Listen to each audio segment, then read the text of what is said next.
My professor, a sharp woman with a knack for spotting talent, pulled me aside after a presentation. "You've got a spark, Brooke," she said. "Don't let anyone dim it." Her words lit something in me, a drive to build something of my own. Outside class, I explored who I could be. I joined a student advertising club where I led a project for a local coffee shop.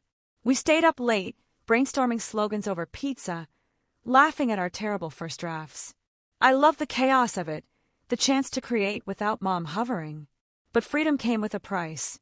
Mom called weekly, questioning my major. "Marketing's not a real career," she'd snap over the phone. "You should switch to something stable like Stacy did." I'd grip the receiver, forcing a calm reply, but her words gnawed at me. Dad stayed out of it, as usual, leaving me to face her alone. Stacy, now in law school, would chime in during family calls, boasting about her internships. "You're still playing with posters?" she'd say, her tone dripping with superiority. I brushed it off, determined to prove them wrong. One spring afternoon, my car broke down on a quiet Madison Street. I pulled into a nearby garage, frustrated and late for a group project. That's when I met my boyfriend, Caleb Young. He was leaning over an engine, tools scattered around him, his hands stained with grease. "Let's take a look," he said, his voice calm and steady. I watched him work, methodical and focused, explaining the issue without a hint of condescension. Most guys would have brushed me off, but Caleb listened, answering my questions with patience. We talked for an hour while he fixed the car, swapping stories about music and late-night drives. His laugh was warm, and his confidence wasn't loud or forced. It was real. I left the garage with a working car and his number, my heart lighter than it had been in years. Caleb and I started seeing each other, first as friends, then something more. He'd pick me up after class, and we'd grab burgers at a diner near campus. He told me about his job as a car mechanic, how he loved solving problems with his hands. I admired his pride in his work, so different from the polished ambition Mom and Stacy valued. With Caleb, I didn't have to perform. He'd listen when I ranted about a tough project or Mom's latest critique, never judging, always steady. "You're enough, Brooke," he'd say, squeezing my hand. Those words carried me through long nights of studying and self-doubt. We'd spend weekends exploring Madison, driving to quiet parks, or catching live bands downtown. For the first time, I felt seen, not as a project to fix, but as me. Balancing school and Caleb wasn't always easy. I was juggling deadlines, club meetings, and part-time shifts at a bookstore to cover expenses. Mom's calls grew sharper, her questions more pointed. "Who are you spending time with?" she'd demand. I'd dodge, saying I was busy with school, but she'd push, hinting I was wasting my potential. Stacy would text, asking why I wasn't home for family dinners, her messages laced with judgment. "Too busy with your little hobbies," she'd write. I ignored her, focusing on my goals. I landed a summer internship at a local ad agency, crafting social media campaigns for small businesses. The work was thrilling, but every step forward came with a tug backward. Mom wanted me to visit more, to check in. Dad, when he bothered to call, echoed her, saying, "Don't drift too far, Brooke." Their voices lingered, a constant pull against the life I was building. Caleb became my anchor. When I doubted myself, he'd remind me why I chose marketing, why I kept going. One night, after a long call with Mom left me drained, Caleb took me for a drive. We parked by a lake, the city lights flickering in the distance. "You don't owe them your dreams," he said. I nodded, feeling the truth settle in. With Caleb, I was learning to trust myself, to hold on to the spark I'd found. But deep down, I knew bringing him into my family's world would test everything. Last fall, I brought Caleb home to meet my family. I'd been dating him for over a year, and I was ready to share the one person who made me feel truly valued. We pulled up to my parents' house in Madison, my stomach in knots. I'd warned Caleb about Mom's high standards and Stacy's sharp tongue, but he just squeezed my hand and said, "We'll handle it together." His calm steadied me, but I couldn't shake the feeling that this dinner would be a test I wasn't prepared for. We sat down to a tense meal, the table heavy with Mom's signature roast and unspoken expectations. Mom started with small talk, her eyes scanning Caleb like he was a puzzle to solve. "So, Caleb, what do you do?" she asked, her tone polite but edged with judgment. He answered confidently, explaining his work as a car mechanic, how he loved fixing problems others couldn't. I smiled, proud of his passion. But Mom's face tightened. "A mechanic," she said, her voice dripping with disbelief. "That's hands-on." Dad, sitting across from her, nodded slightly, his expression unreadable. I gripped my fork, sensing the storm brewing. Stacy, never one to miss a chance to stir trouble, leaned forward. "You know, my boyfriend Kyle Evans runs his own investment firm," she said, her eyes flicking to Caleb. "He's closing deals worth millions." Her smirk was unmistakable, a jab meant to diminish Caleb. I shot her a look, but she just raised an eyebrow, daring me to respond. Caleb stayed calm, shrugging off her comment with a polite nod. "Sounds impressive," he said, keeping his tone even. But I could feel the air growing thicker, the weight of their judgment pressing down. Mom didn't let it go. "Brooke, you're in marketing," she said, cutting into her food. "You need someone ambitious, someone on your level. A mechanic doesn't exactly match that." Her words sliced through me, dismissing Caleb like he was beneath me. I opened my mouth to protest, but Dad chimed in for once. "She's right, Brooke. You've got a bright future. Don't settle for less." His voice was soft but firm, echoing Mom's verdict. I felt my face flush, anger bubbling up. Caleb reached for my hand under the table, his touch grounding me, but I wasn't going to stay silent. "His job doesn't define him," I said, my voice steady despite the heat in my chest. "Caleb's honest, hardworking, and he supports me in ways you never have." The table went quiet, forks pausing midair. Mom's eyes narrowed. "Don't talk to us like that," she snapped. "We've given you everything. You owe us better choices." Stacy laughed, a sharp, mocking sound. "Oh, come on, Brooke. You're dating a grease monkey. Kyle's got a penthouse. What's Caleb got? A toolbox." Her words were venom, and I saw Caleb tense, though he kept his composure.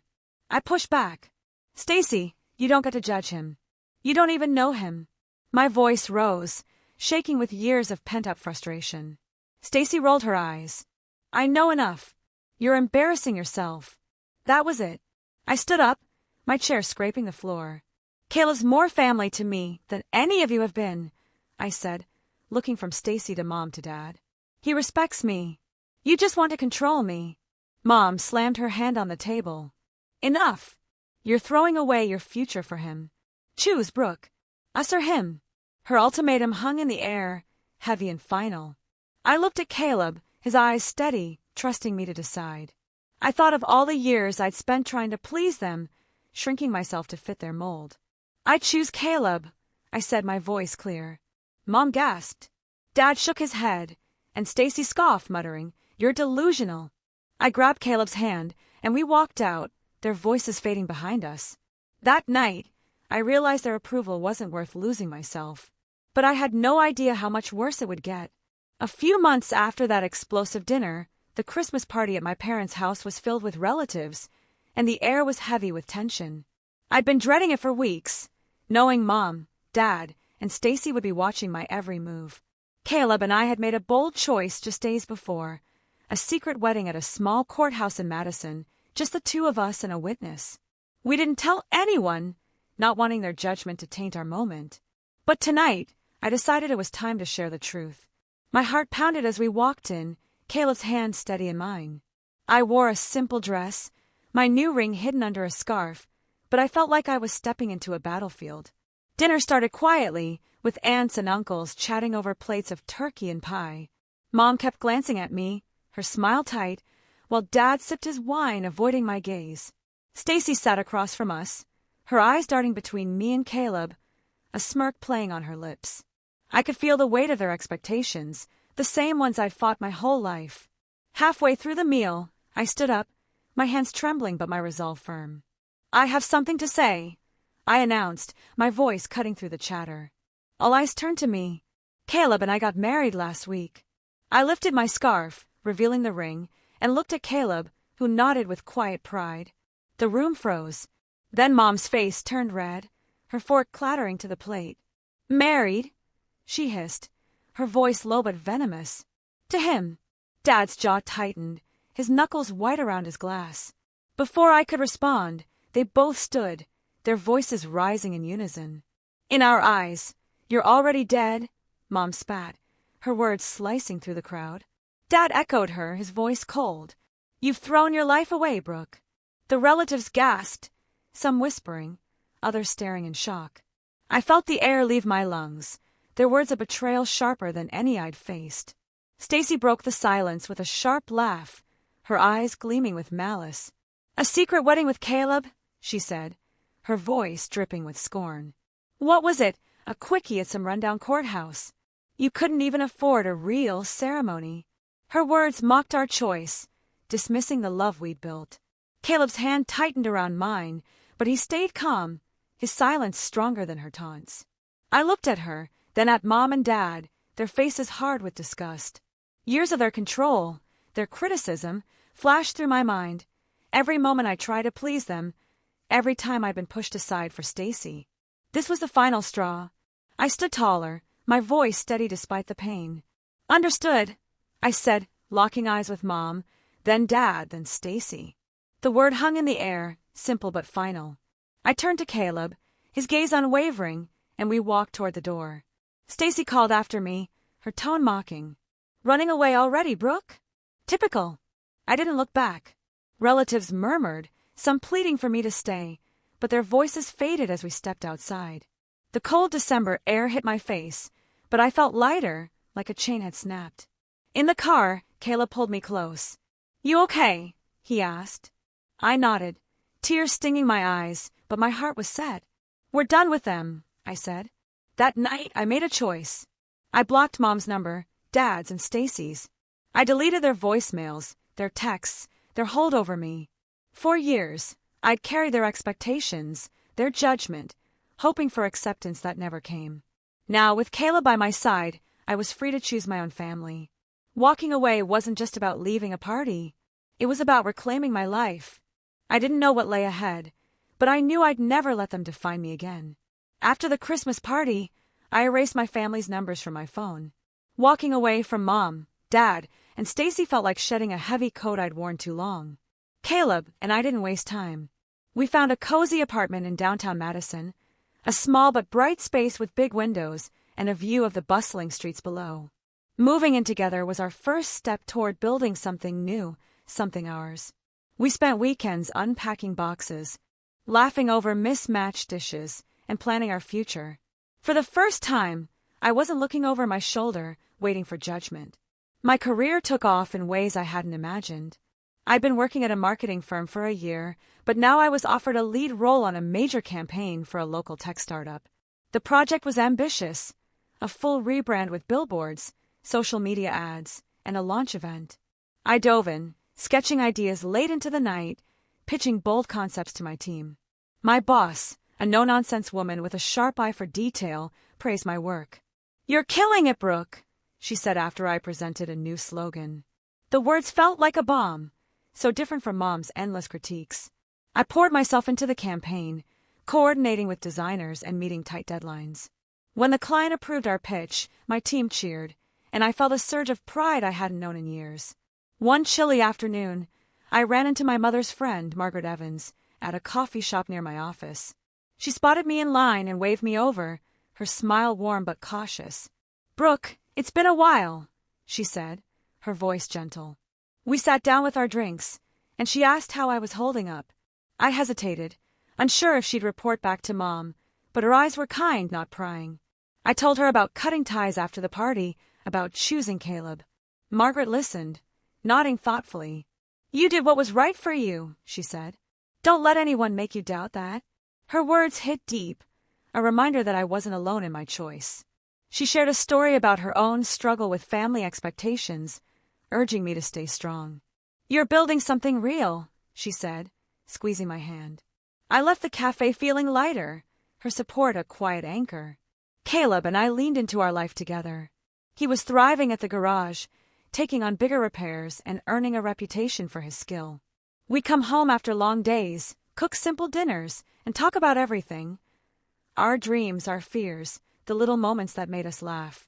One night, he surprised me with a playlist of songs we'd listened to on our first dates, pulling me into a goofy dance in our living room. "This is us," he said, spinning me around. I laughed until my sides hurt, feeling a joy I'd never known with my family. We planned trips, talked about starting a family someday, and saved for a house. Every step felt like a promise to ourselves, a commitment to the life we chose. Work kept me grounded. The campaign launched with a packed event at a downtown venue where our ads played on a massive screen. Clients shook my hand, praising the bold visuals and catchy taglines. I stood there, watching the crowd, realizing I'd built something meaningful without Mom's rules or Stacy's taunts. Caleb was there, cheering louder than anyone. "You're unstoppable," he whispered, his arm around me. For once, I believed it. The success wasn't just professional. It was proof I could thrive on my own terms. Margaret's words stayed with me, a reminder to hold firm. I didn't miss the weight of my family's expectations, but I sometimes wondered if they'd ever see me differently. Caleb and I didn't dwell on it. We filled our days with work, love, and small joys, coffee runs, late-night movies, walks through Madison's snowy streets. Our apartment became a haven, a place where I could be myself without apology. I was no longer the girl who shrank to fit their mold. With Caleb by my side, I was building a life that felt true, one where I defined my own worth. 3 months after the party, Margaret called with shocking news. I was in my office reviewing ad mock-ups when her name flashed on my phone. Her voice was heavy, not the warm tone from our coffee shop chat. "Brooke, it's about your family," she said. I braced myself, unsure what to expect. She told me Stacy had been duped by Kyle, the man she bragged about endlessly. He'd convinced her to sink her entire savings, over $60,000, into a surefire investment scheme. It was a scam. The project didn't exist, and Kyle vanished, leaving Stacy with nothing but empty bank accounts and a stack of worthless contracts. Margaret's words hit me like a punch. Stacy, always so confident, always Mom's favorite, had fallen hard. She trusted Kyle's charm, his promises of quick wealth, only to learn he'd been conning others too. The news spread through Madison's tight-knit circles, whispers of Stacy's bad judgment trailing her like shadows. She'd been so quick to mock Caleb's job, his honesty, but her successful boyfriend had played her for a fool. I felt a flicker of pity, but it faded fast. Stacy's taunts, her smirks at my choices, still stung. I thanked Margaret and hung up, my mind racing with the weight of it all. The fallout didn't stop with Stacy. Margaret explained that Mom and Dad had stepped in to bail her out. Stacy's debts were crushing: legal fees, unpaid loans, and a lifestyle she couldn't sustain. To cover it, they sold their house, the one they poured decades into, the one Mom always boasted about at community events. They moved into a cramped rental on the edge of town, a far cry from their pristine suburban home. Their savings dwindled, and Dad's consulting business took a hit as clients pulled away, wary of the family's tarnished reputation. Madison's social scene, where Mom once held court, turned cold. Friends stopped inviting them to dinners, and their names became synonymous with failure. I sat on my couch that night, processing it all. Caleb listened as I recounted Margaret's call, his hand resting on mine. "They made their choices," he said, his voice steady. I nodded, but part of me wondered how it had come to this. Mom and Dad had always put Stacy on a pedestal, bankrolling her ambitions while dismissing mine. Now their blind loyalty had cost them everything. I didn't gloat. There was no joy in their downfall, but I felt a quiet clarity. Their judgment, their insistence on controlling my life, had been built on a fragile foundation. Margaret called again a week later, her tone softer but urgent. "Your parents want to talk, Brooke," she said. "They're struggling and they miss you." She paused, choosing her words carefully. "They're not the same people you left." I stared at my phone, the screen blurring as her words sank in. Mom and Dad, reaching out after everything. I thought of their anger at the party, their cruel words, the years of demands I could never meet. Part of me wanted to answer, to hear them out, but a stronger part held firm. I'd spent too long trying to earn their approval, only to be cast aside. "I'm not ready, Margaret," I said, my voice calm but resolute. "Maybe I never will be." She didn't push. "I understand," she said. "You've built something good. Protect it." Her words echoed the strength I'd found with Caleb, the life we were carving out. I thanked her and ended the call, my decision clear.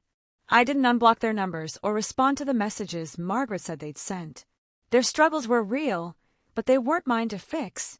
I'd spent years carrying their expectations, bending to their rules. Now I was done. Caleb and I talked late into the night, reflecting on what we'd learned.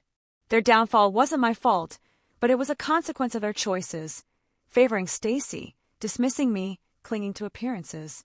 Madison's gossip didn't reach our apartment, where we were busy building our own world.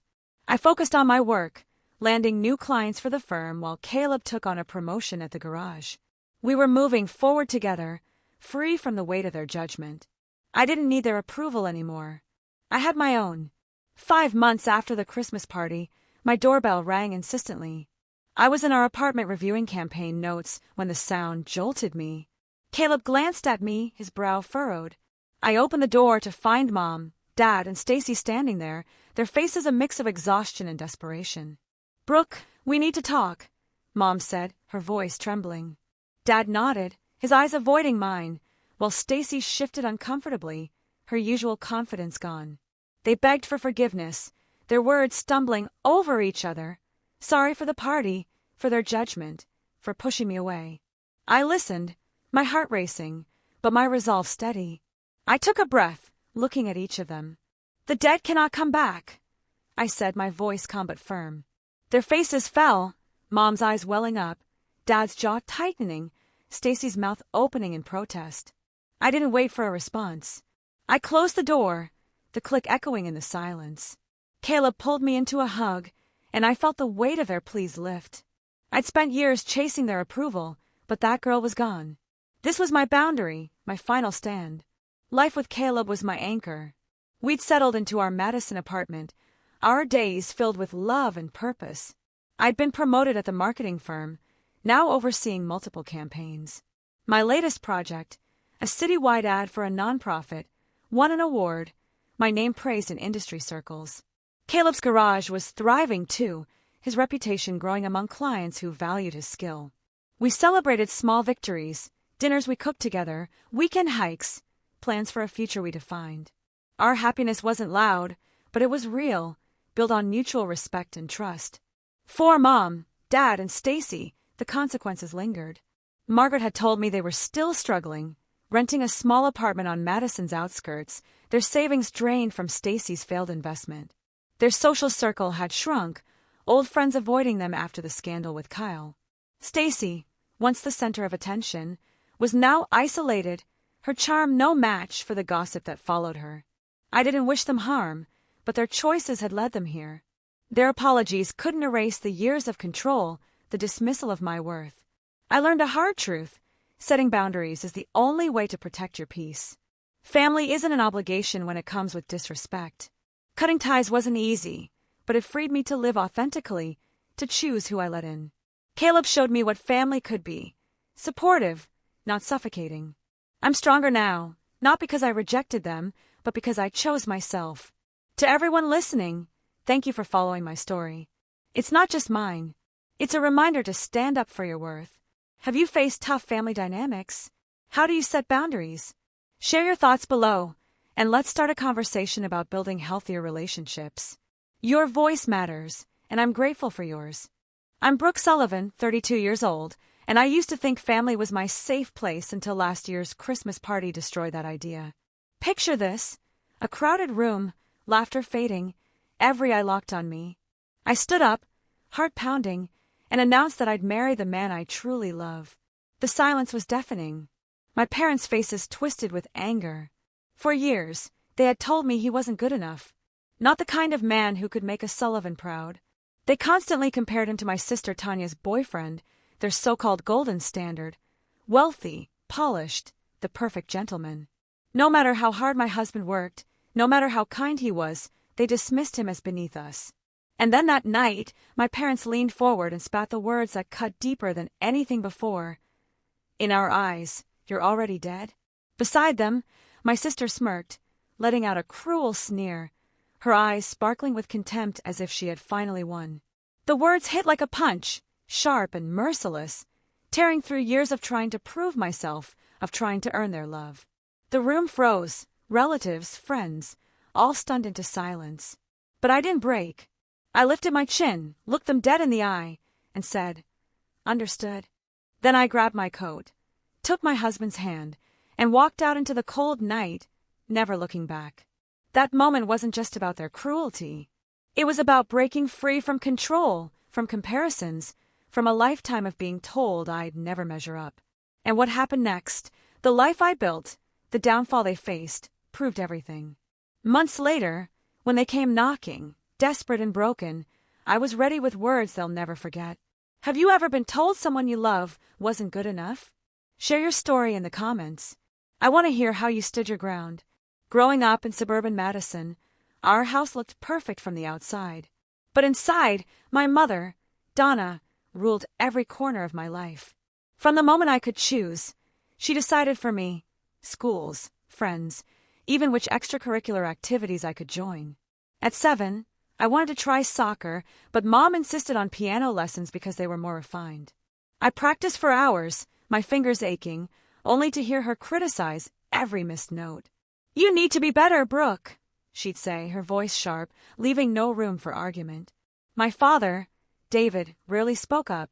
He'd nod along, his silence louder than any words, backing Mom's every decision. If I pushed back, he'd mutter, "Listen to your mother," and retreat to his newspaper. Their control felt like a weight I couldn't shake, a constant reminder I wasn't enough. My sister Stacy was the standard I could never meet. She excelled in school, her report cards lined with perfect grades, and Mom praised her endlessly. "Stacy's going places," Mom would say at dinner, her eyes fixed on my sister. I'd sit there, pushing food around my plate, feeling invisible. Stacy didn't help. She'd smirk when I struggled with math homework, tossing her hair and saying, "It's not that hard, Brooke."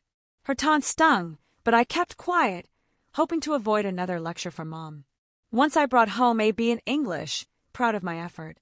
Mom scanned the report card, frowned, and said, "Why can't you be more like Stacy?" I was 12, and those words burned into me. School was my mother's battleground. She picked my classes, vetoed electives like art because they were a waste of time, and demanded I join debate to build character. I hated debate, stumbling over arguments in front of judging eyes. But Mom sat in the audience, her stare pushing me to perform. When I lost a match, she'd lecture me the whole drive home about effort and discipline. "You're embarrassing us," she'd snap. I'd nod, swallowing my frustration, knowing arguing was pointless. My friends weren't mine either. Mom disapproved of kids she deemed bad influences, like my best friend from 5th grade, who loved comic books. She forbade me from seeing her, claiming she'd distract me from my studies. I learned to hide my friendships, sneaking phone calls when Mom wasn't around. Stacy thrived in the system. She joined the Honor Society, won awards, and soaked up Mom's approval. At family gatherings, relatives fawned over her, asking about her college plans while I stood in the corner, forgotten. Stacy loved the attention. She'd interrupt my stories to talk about her latest achievement, her voice loud and confident. "Brooke's just shy," she'd say with a laugh, knowing it cut deeper than that. I tried to compete, staying up late to study, but my efforts never measured up. Once I won a writing contest at school, a small victory I thought might impress Mom. I showed her the certificate, my hands shaking with hope. She glanced at it, shrugged, and said, "Stacy's essay got published last month." My heart sank, and I tucked the certificate away, never mentioning it again. The pressure didn't stop at home. Mom volunteered at school, checking on my teachers, ensuring I stayed on her path. She called them weekly, asking about my grades, my behavior, even my posture in class. I felt her eyes everywhere, like I could never escape. David's role was quieter but just as heavy. He'd drive me to activities Mom chose, never asking what I wanted. If I complained, he'd sigh and say, "Your mother knows best." I stopped confiding in him after that. By high school, I was exhausted, juggling Mom's demands and Stacy's taunts while trying to carve out some piece of myself. I'd lie awake at night, dreaming of a life where I could choose for myself, where my voice mattered. That dream felt so far away, but it was the spark that kept me going. When I started at the University of Wisconsin, I tasted freedom for the first time. 4 years, I'd lived under Mom's rules, every choice shaped by her expectations. Now, in Madison's bustling campus, I could finally breathe. I chose marketing as my major, drawn to its blend of creativity and strategy. My first class, a workshop on branding, felt like a revelation. I spend hours designing mock campaigns, sketching logos, and pitching ideas to classmates. For once, I wasn't chasing someone else's approval.